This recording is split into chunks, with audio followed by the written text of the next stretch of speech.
Hey, what's up, guys? It's Cliff with Pink Flamingo Power Wash. I'm back with a brand new video for you guys. So today, got some bad news. I just gotta let you guys know that my truck has been down. It's been down for about 2 weeks now, actually. A lot of videos you guys have seen is because I had a lot of work that I done with it. So I'm just posting those just to give you guys some content. But as you guys know, I bought the truck used. I bought the truck used back in December, and I didn't really drive the truck around because I was still using my van.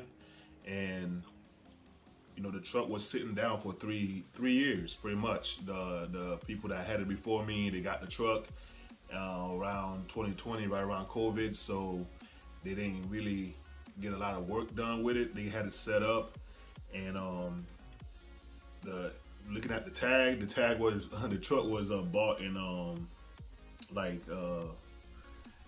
probably like October or so last 2019, and it expired. The tag expired like in March, or in May of 2020. So they never registered the truck or anything like that. So that truck has been sitting down for a while. They say they used the equipment, to wash around the property. The people that bought it from own a furniture store, so they said they used the equipment to wash around the property from time to time. But as far as the truck driving on the road, it hasn't been driven on the road for like 3 years.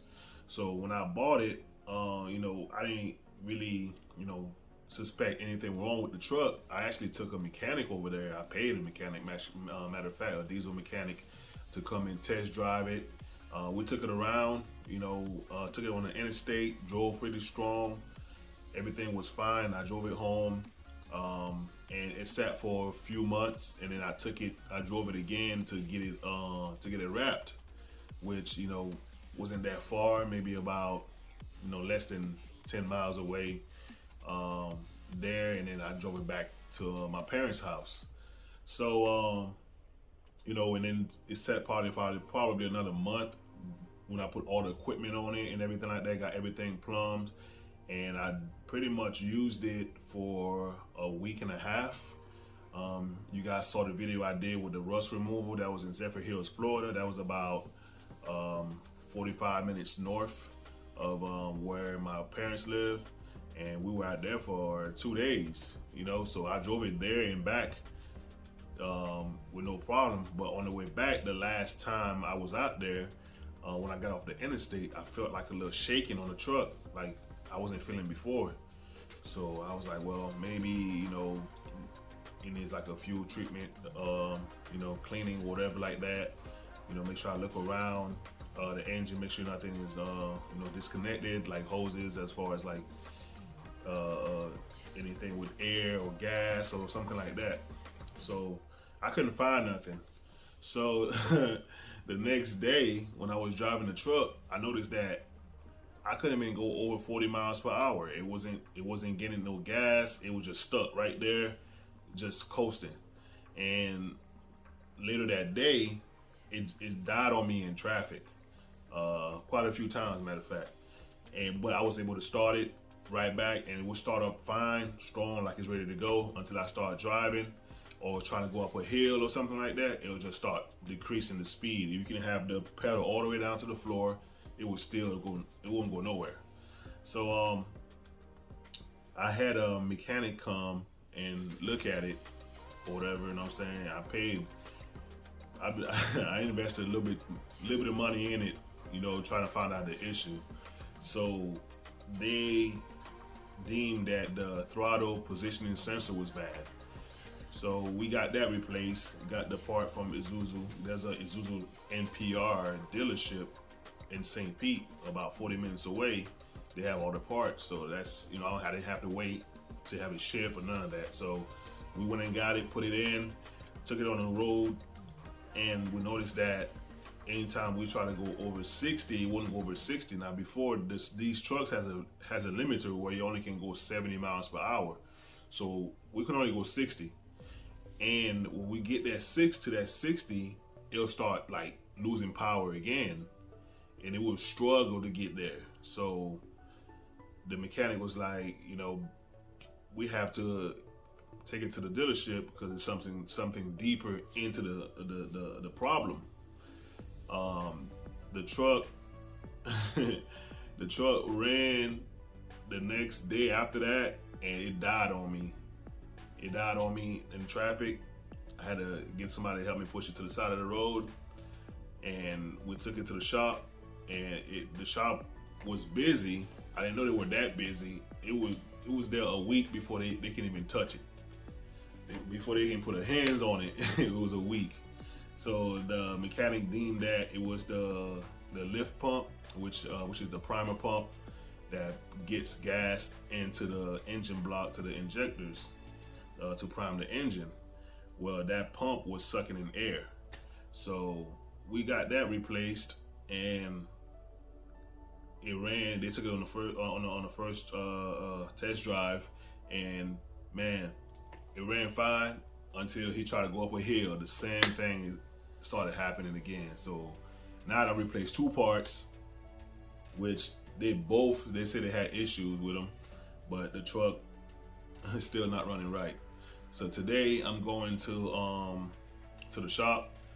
They sent me an estimate of what the parts are that we have to fix, and it's gonna cost a lot of money to fix that truck, because now the turbo needs to be replaced or rebuilt.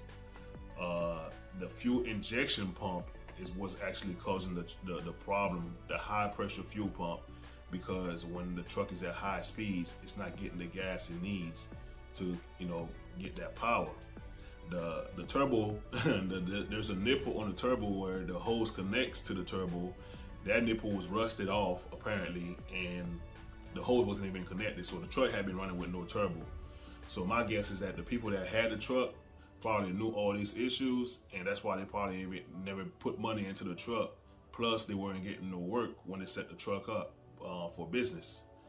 So it's gonna cost, the quote they sent me was like 10 grand to fix the truck. So as you guys know, I've done a lot to the truck to get it on the road. So I gotta get it fixed. It is what it is.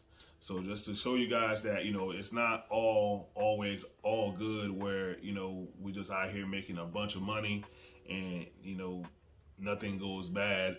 Like it's real out here, man. We really have to be mindful of how we charge for jobs. This is why we don't charge low prices for stuff like this. You know what I'm saying? So you gotta be real mindful of that. So we're gonna go over there to the shop today to make sure that, we get everything in line and ordered, and so I can get back on the road as soon as possible. We were able to find somebody to rebuild the fuel injection pump for far less. Just the fuel injection pump was like 7 grand. That was most of the cost.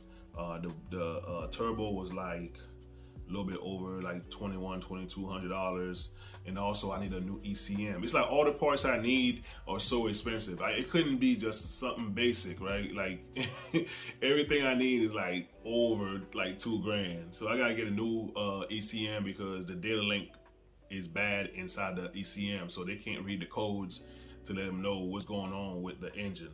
So ECM is like $2,500 at the dealership. I can find it cheaper elsewhere, but I would have to find a way to put it in to get to the dealership, and you can't just put an ECM in certain trucks and expect it to run unless it's programmed for that truck. So we're gonna find a way. I'm gonna go down there and talk to him and find out our options to see if I can cut some costs. But that's the deal with the truck. So if you guys don't see me post any videos with it, that's what's going on. Shout out to my boy Jason. Shout out to my boy Chris. Shout out to my boy EJ. Those guys has been helping me, getting some work done. Even though I can't bring my rig, they come out with theirs. We use their equipment, get some jobs done. That way, I'm still able to make a little bit of money and not just sitting around. I just cut them a cut of the profits, for the help. Sometimes I go out. I've been going out to help Chris, and he breaks me off to have something in my pockets. So I appreciate those guys, man. I appreciate y'all support. Make sure you keep watching. I'm gonna take you guys to the shop, and show you guys what's going on with the truck. All right, I'm gonna see y'all there. All right, so we at the shop over here in Pinellas Park, Largo area. We at Keys Diesel shop right here. This is a small business, and I'm trying to support the small businesses. I was referred to him by one of my friends on Facebook, so I'm giving it a try. All right, this is the truck. Just got the bill on how much it's gonna be. So what I was telling you guys about the turbo, there's supposed to be a nipple right there and it's supposed to connect to the body of the somewhere under here of the turbo, and this is the actuator here, which is seized, and it's supposed to open up right here to actually get air into the engine, and it's not. I mean, this thing is you guys can see I can't even move it. You should be able to move this back and forth. So this turbo has to be rebuilt. Let me show you guys the other side.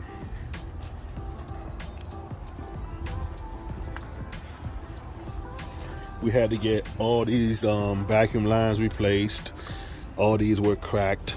All these got replaced. But the fuel injection pump is right here. That's what actually pumps fuel into the system. So this whole thing right here has to be taken out and rebuilt for a cheaper price, because brand new they're expensive, $7 grand. So we're gonna rebuild this one and put it back on. It's gonna take me a little while to get it back, but you know, I gotta count my losses and get this thing rolling. All right, you guys, so I'm gonna go. Actually, I'm at the bank right now, GTE Financial, getting the deposit for the repairs. It's gonna be probably a couple of weeks before we get the parts sent out and returned back to us to get it fixed. This is the side of the business you guys probably don't see, man. A lot of people don't put this stuff out. You know, they make it seem like it's always, you know, on the up and up, but you know, these are the things we got to go through. So this is why we charge a premium price. You can't be doing cheap jobs, because you know, things like this happen. I mean, mine is extensive, but you know, repairs are needed, man. Things break down. That's just part of the game. You know, someone will say, well, that's why I use a trailer. You know, if something was to happen to my vehicle, I can just rent another truck and I can pull the trailer. Yeah, that's true. For everything, there's a pro, there's always a con to it. You could be riding with a trailer and you lose control of it and crash. I don't see people turn over trailers. You know, the list goes on. It is what it is. You can always find the pros and the cons to everything you do. So it's all about your situation and, you know, what you prefer. But you know, I just want to show you guys what I'm going through right now. You know, I'm trying not to stress about it. You know what I mean? It is annoying not to be working in my own vehicle, my own work truck, but I know I'll get over it and everything. It's gonna be fine, and you know, just use it as a learning experience. I'm just showing you guys, you know, the other side of the business that, you know, you don't see on YouTube like that. So you know, I'm gonna give you guys some updates along the way to show you guys, you know, when I get the truck back and how everything is going. Y'all stay tuned, enjoy the video, and I'm gonna catch y'all in the next one. Peace.